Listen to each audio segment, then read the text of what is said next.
Hello students, अपने channel talk maths पर Maheshwari sir एक बार फिर आपके सामने है अपने नए टॉपिक के साथ 12th क्लास। पिछले वीडियोस में हमने पढ़ा था रिलेशंस और उससे रिलेटेड क्वेश्चंस प्रॉब्लम्स की थी। आज हम बात करेंगे फंक्शंस की। रिलेशंस और फंक्शंस बेसिक जो चीजें हैं वो आप 11th क्लास में पढ़ चुके हैं। टाइप्स ऑफ फंक्शंस, कितनी तरह के फंक्शंस हैं, क्या है, वो सारा 11th क्लास में पढ़ा था। उससे थोड़ा सा आगे बढ़ेंगे, कुछ जहां पुरानी जरूरत पड़ेगी वो बात भी बताएंगे। और ऐसा कोई बहुत बड़ा हुआ ये नहीं है, रिलेशंस या फंक्शंस जो भी हो। A function is that relation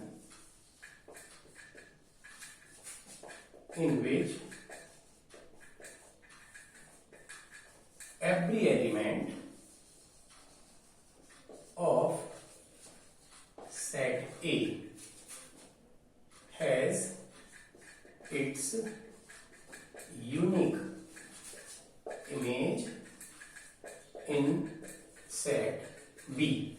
set A set B, ये पुरानी बात है, रिलेशन में पढ़ा था। रिलेशन क्या होता था? Relation is the subset of Cartesian product A cross B।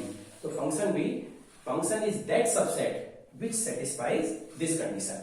अब इसमें दो वर्ड्स जो है वो बड़े इंपॉर्टेंट है, एक तो ये एवरी और एक यूनिक। तो हमें वो वाला रिलेशन फंक्शन होगा हमारा जिसमें एवरी एलिमेंट मींस पहले सेट के हर एक एलिमेंट की दूसरे सेट में किसी न किसी एक एलिमेंट के साथ मैपिंग हो, एसोसिएशन हो, रूल हो। F into B, f is a function from A to B. The elements of A, ये हम पुरानी बात है 11th क्लास में जानते हैं। Elements of A are known as domain, elements of B are known as codomain, and the elements which are associated to elements of A are images। Different type के relations में कुछ बना रहा हूं।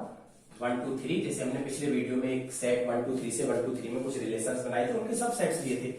एक सबसेट जैसे ये है 1 1 2 2 3 3। Set A is 1 2 3, set B is 1 2 3। अगर हम कार्टेशियन प्रोडक्ट बनाए A cross B, that is 1 1 1 2 1 3 2 1 2 2 2 3 3 1 3 2 3 3। उसके सबसेट्स, तो few subsets I am writing.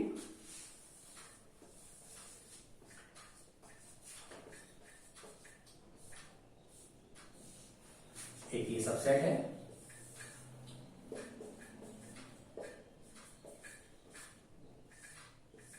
ये भी सबसेट है,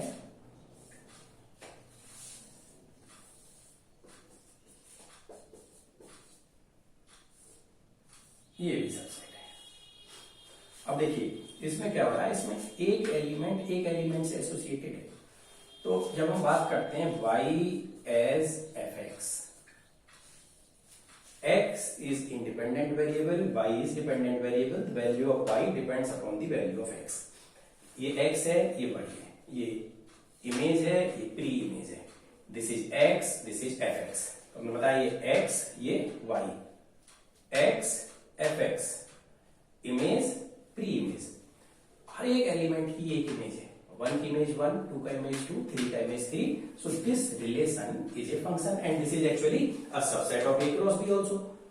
1 1 2 2 3 3, this is also a subset। 1 1 2 2 3 2, that is a subset।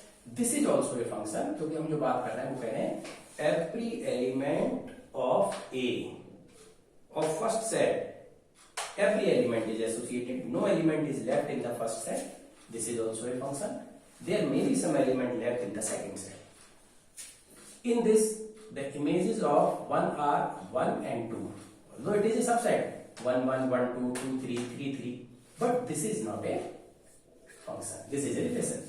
now in this 1 is associated to 1, 2 associated to 2, 3 associated to 2, 3 is not having any pre-image, no problem। 1 1 2 2 3 2 subset है, साथ में ये function भी है। तो हमें दो चीजों पर ध्यान रखना है, एवरी और यूनिक। अच्छा, अब जो फर्स्ट सेट है वो फर्स्ट सेट के सारे एलिमेंट्स वो कहलाते हैं डोमेन। सेकंड सेट है वो कहलाता है कोडोमेन। और जो एलिमेंट एक्चुअली रिलेटेड है वो रेंज। इसमें डोमेन है 1 2 3, codomain is 1 to 3, और range is also 1 to 3. Domain 1 to 3, codomain 1 to 3, range 1 2. तो डोमेन, कोडोमेन और रेंज, ये फंक्शंस का हमने फाइंड करना 11th क्लास में भी सीखा था, उसको थोड़ा सा बस रिकॉल करें. ये डोमेन का मतलब क्या होता है फंक्शन के केस में, पहला एलिमेंट, पहला सेट. कोडोमेन का मतलब क्या है, सेट बी. और रेंज का मतलब जो एलिमेंट एक्चुअली एसोसिएटेड है. अब देखिए मैं एक फनी एग्जांपल दे रहा हूं, थोड़ा डेली लाइफ से रिलेटेड, तो उससे ये फंक्शन थोड़ा बेटर आपके समझ में आएगा. जैसे हमारे पास ये है सेट ए और ये है सेट बी. सेट ए आप ऐसा समझें कि आपकी क्लास के स्टूडेंट्स हैं, सारे क्लास स्टूडेंट्स, और सेट बी जो है वो चेयर्स है. सेट ए आपकी क्लास के स्टूडेंट्स, सेट बी जो क्लास में चेयर्स है.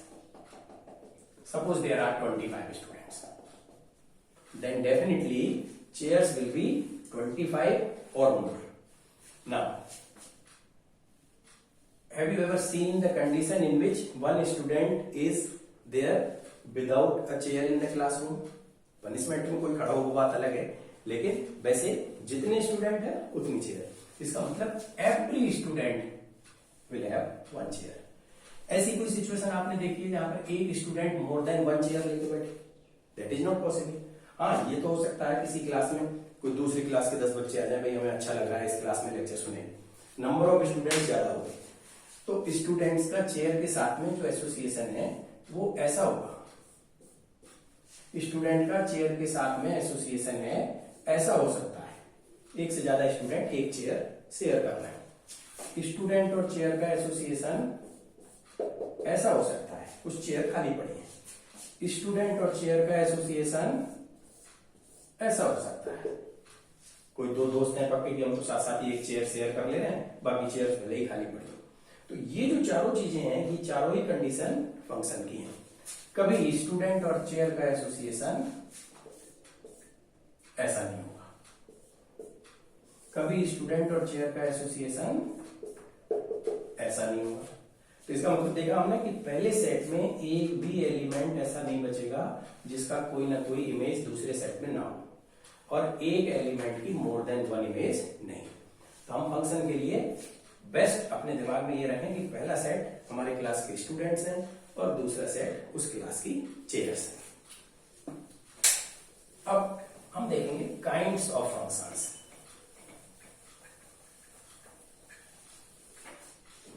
देखिए एक एग्जांपल लेके मैं बता रहा हूं. एक फंक्शन है f n to n, means a function from natural numbers to natural number. fx equal to x. देखिए ये नेचुरल नंबर है 1 2 3 4 etcetera 1 2 3 4 and so on. fx, what fx is, दिमाग में अपने अच्छी तरह से इस चीज को रखें. fx का मतलब है y, fx मतलब y. This is x, this is y, this is x, this is fx.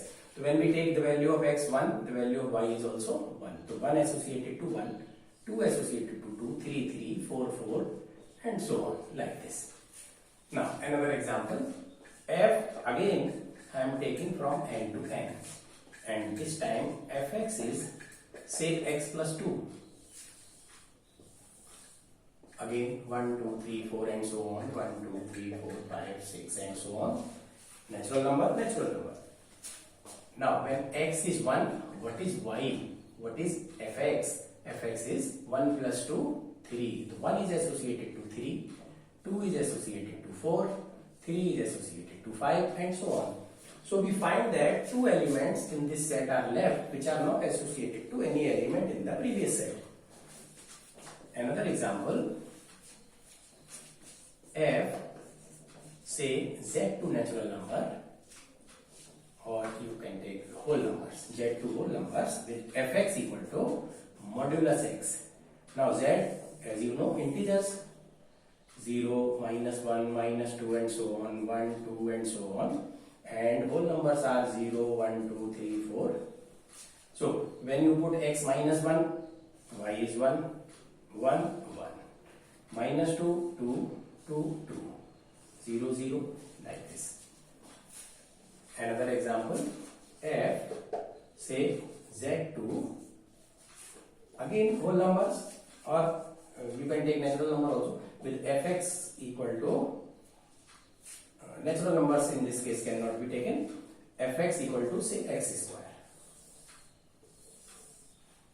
because when you take natural number 0 will not have any image, so that will not be a function. So 0, -1, -2, 1, 2 and so on, 0, 1, 2, 3, 4 and so on. 0 square 0, -1 square 1, 1 square is 1, -2 square is 4, 2 square is 4. So these 4 examples I have taken. On this basis I will tell you about kinds of function. First is 1, 1. 1, 1 function is that function in which each element has one image. One element has one image. Means this is say x1, then this is fx1, x2, fx2. So for 1, 1 function, if x1 is x2, then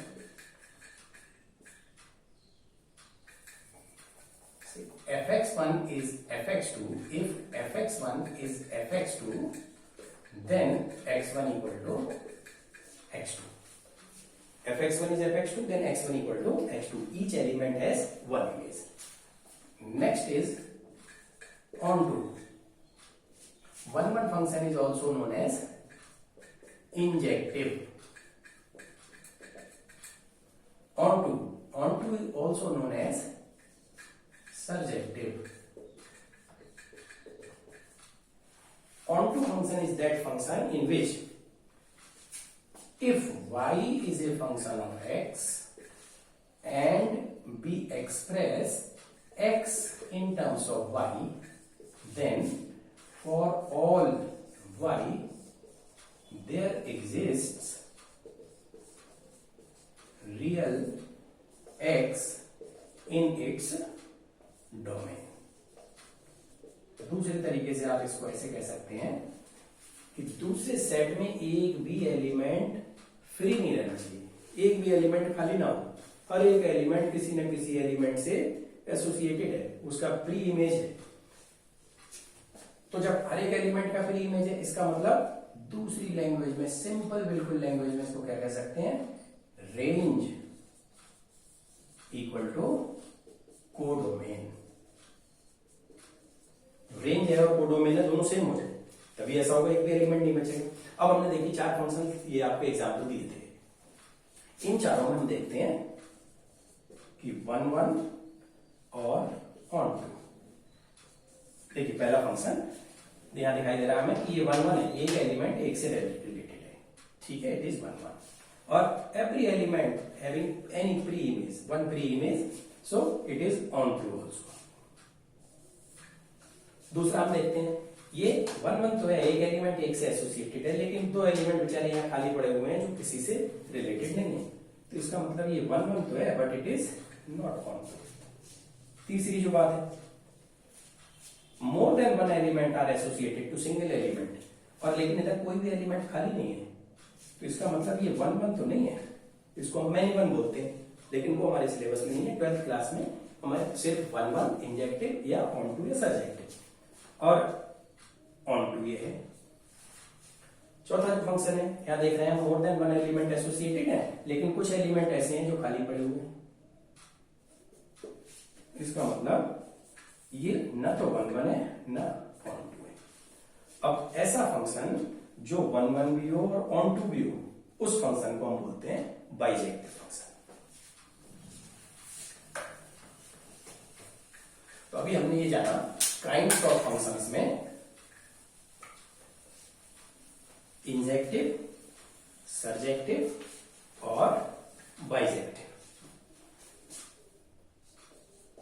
bijective कोई अलग से और कुछ नहीं prove करना। Bijective function is that function which is both 1 1 and onto.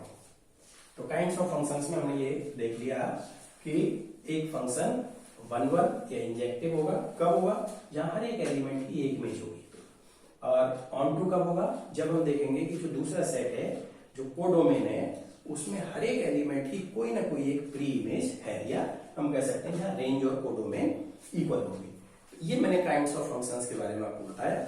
अब इस कोई भी फंक्शन गिवन है हमको, उस फंक्शन को हम कैसे प्रूव करेंगे कि वो 1 1 है, ऑनटू है, सर्जेक्टिव है, इंजेक्टिव है या बाइजेक्टिव है, ये अपने नेक्स्ट वीडियो में बताऊंगा।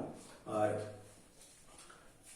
वीडियो को लाइक करें, शेयर करें, और किसी तरह की कोई प्रॉब्लम हो कमेंट में आप लिखकर पूछ सकते हैं। सब्सक्राइब करें ज्यादा से ज्यादा और नेक्स्ट वीडियोस